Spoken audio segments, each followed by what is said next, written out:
ఏపీలో స్థానిక సంస్థల ఎన్నికలు నిర్వహించే ఆలోచన నిజంగానే చంద్రబాబు నాయుడు గారి ప్రభుత్వానికి ఉందా లేదా? ఇప్పుడు ఏపీ హైకోర్టును ఆశ్రయించింది వైఎస్ఆర్ కాంగ్రెస్ పార్టీ. వైఎస్ఆర్సీపీ ఎమ్మెల్సీ లేల అప్పిరెడ్డి హైకోర్టులో పిటిషన్ వేశారు. స్థానిక సంస్థల ఎన్నికలకు సంబంధించి ప్రస్తుతం నడుస్తున్న ఎన్నికల ప్రక్రియను ఆపివేయాల్సిందిగా ఆయన తన పిటిషన్లో విజ్ఞప్తి చేశారు. వైఎస్ఆర్ కాంగ్రెస్ పార్టీ ఇలా హైకోర్టును ఆశ్రయించడానికి పరోక్షంగా చంద్రబాబు నాయుడు గారి ప్రభుత్వం రాష్ట్ర ఎన్నికల కమిషన్ తీసుకున్న నిర్ణయమే. సాధారణంగా పల్లెటూర్లలో రచ్చబండ మీద కూర్చున్న నలుగురు వృద్ధుల్ని అడిగినా చెప్తారు ఇలాంటి ప్రక్రియ అన్నది కరెక్టా కాదా అన్నది. ఈ నిర్ణయాలు ఈ విధానం పూర్తిగా అసంబద్ధమైనది అని సామాన్యులు కూడా చెప్పగలుగుతారు. కానీ చంద్రబాబు నాయుడు గారి ప్రభుత్వం ఈ స్థానిక సంస్థల ఎన్నికల ప్రక్రియని వివాదాస్పదంగా దగ్గరుండి మారుస్తూ ఉన్నారా అన్న అభిప్రాయం కలుగుతోంది. ఇప్పటికే బీసీ రిజర్వేషన్ల మీద ఏపీ హైకోర్టులో ఒక పిటిషన్ దాఖలు కాగా ఇప్పుడు వైఎస్ఆర్ కాంగ్రెస్ పార్టీ ఎమ్మెల్సీ లేల అప్పిరెడ్డి ఓటర్ల జాబితాను సవాల్ చేస్తూ హైకోర్టులో పిటిషన్ వేశారు. ప్రస్తుతం రాష్ట్రంలో ఎస్ఐఆర్ ప్రక్రియ నడుస్తోంది.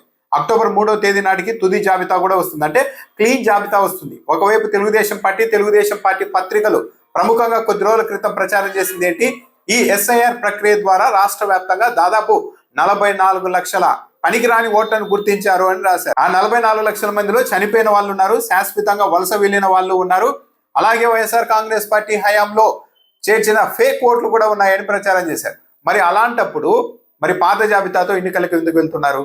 ఇప్పుడు కొత్తగా ఎస్ఐఆర్ తర్వాత వచ్చే క్లీన్ జాబితాతో కాకుండా అంతకు ముందు ఉన్న పాత జాబితానే ఎన్నికలకు వెళ్లాలని ఎన్నికల కమిషన్ నిర్ణయం తీసుకుంది. ఆ మేరకు ప్రక్రియ వార్డు విభజనల ప్రక్రియ కూడా మొదలైంది. 44 లక్షల ఓట్లు పనికిరాని ఉన్నాయని చెబుతూ మళ్ళీ అదే జాబితాతో ఎన్నికలకు వెళ్తూ ఉన్నారంటే దీన్ని ఏమనాలి? పాత జాబితాతోనే ఎన్నికలకు వెళ్లడం వెనుక ఒక పెద్ద దురుద్దేశం ఉంది అన్న ఒక చర్చ కూడా నడుస్తోంది.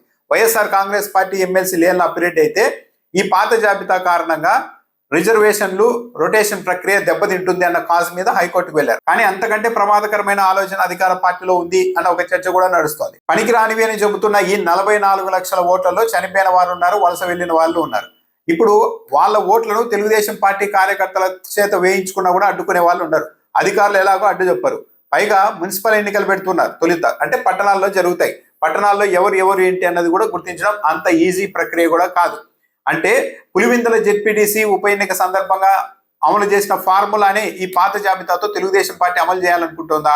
ఎస్ఐఆర్ తర్వాత క్లీన్ జాబితా వస్తే అప్పుడు మొత్తం ఓటర్లంతా యాక్టివ్గా ఉంటారు, ఎవరి ఓట్లు వాళ్ళు వేసుకోవడానికి ముందుకు వస్తారు. ఒకరి ఓటు ఇంకొకరు వేస్తే అప్పుడు పెద్ద రచ్చ అవుతుంది. కానీ చనిపోయిన వారు, వలస వెళ్లిన వారు కూడా ఉన్న ఈ 44 లక్షల మంది ఓటర్లు ఉన్న పాత జాబితాతో ఎన్నికలు వెళ్తే ఈ 44 లక్షల ఓట్లని తెలుగుదేశం పార్టీ కార్యకర్తలతో రీసైక్లింగ్ చేయించాలనుకుంటున్నారా? ఇప్పుడు ఒక పట్టణంలో ఎన్నికలు జరుగుతుంటే చుట్టుపక్కల ఉన్న గ్రామాల నుంచి తెలుగుదేశం పార్టీ కార్యకర్తల్ని తీసుకొని వచ్చి ఈ చనిపోయిన వారు, ఈ వలస వెళ్లిన వారి ఓట్లను వాళ్ళ ద్వారా వేయించాలన్న ఆలోచనతో అధికార పార్టీ ఉందా అన్న ఒక అనుమానం కూడా ప్రధానంగా వ్యక్తమవుతోంది. ఇలా పాత జాబితాను పరిగణలోనికి తీసుకోవడానికి సవాల్ చేస్తూ వైఎస్ఆర్ కాంగ్రెస్ పార్టీ హైకోర్టుకు వెళ్ళింది. సాధారణంగా పల్లెటూర్లలో రచ్చబండ మీద కూర్చున్న నలుగురిని అడిగినా చెప్తారు ఇది పూర్తిగా అసంబద్ధం, ఇది అన్యాయం, ఏదో దురుద్దేశంతోనే ఈ పాత జాబితాను వాడుతున్నారన్న విషయం చెప్తారు. ఇప్పుడు హైకోర్టుకు వెళ్ళింది వైఎస్ఆర్ కాంగ్రెస్ పార్టీ. మరి హైకోర్టు ఈ అంశం మీద ఏం తెలుస్తుంది, ఈ విషయంలో మేము జోక్యం చేసుకోలేం అని ఏమన్నా హైకోర్టు చెబుతోందా? దాంతోపాటు బీసీ రిజర్వేషన్ల అంశాన్ని కూడా చంద్రబాబు నాయుడు గారు స్థానిక సంస్థల ఎన్నికల్ని ఆపడానికే వాడుతూ ఉన్నారు అన్న అభిప్రాయం కూడా ఉంది. వైఎస్ఆర్ కాంగ్రెస్ పార్టీ హయాంలో ఇలాగే అచ్చం జీవో ఇస్తే 34% బీసీలకు రిజర్వేషన్ కల్పిస్తూ హైకోర్టు కొట్టివేసింది. ఆ తర్వాత సుప్రీంకోర్టులో కూడా ఊరట రాలేదు. ఆ విషయం తెలిసి కూడా చంద్రబాబు నాయుడు గారు మళ్ళీ అదే పని చేశారు. ఆల్రెడీ ఇప్పటికీ బీసీ రిజర్వేషన్ల పైన హైకోర్టులో ఒక పిటిషన్ దాఖలైంది, అక్కడ విచారణ కూడా మొదలైంది. పైగా మొన్న చంద్రబాబు నాయుడు గారు ఒక కీలకమైన వ్యాఖ్య చేశారు. బీసీ రిజర్వేషన్ల మీద ఎంతవరకైనా మేము పోరాటం చేస్తాం అని చెప్పారు.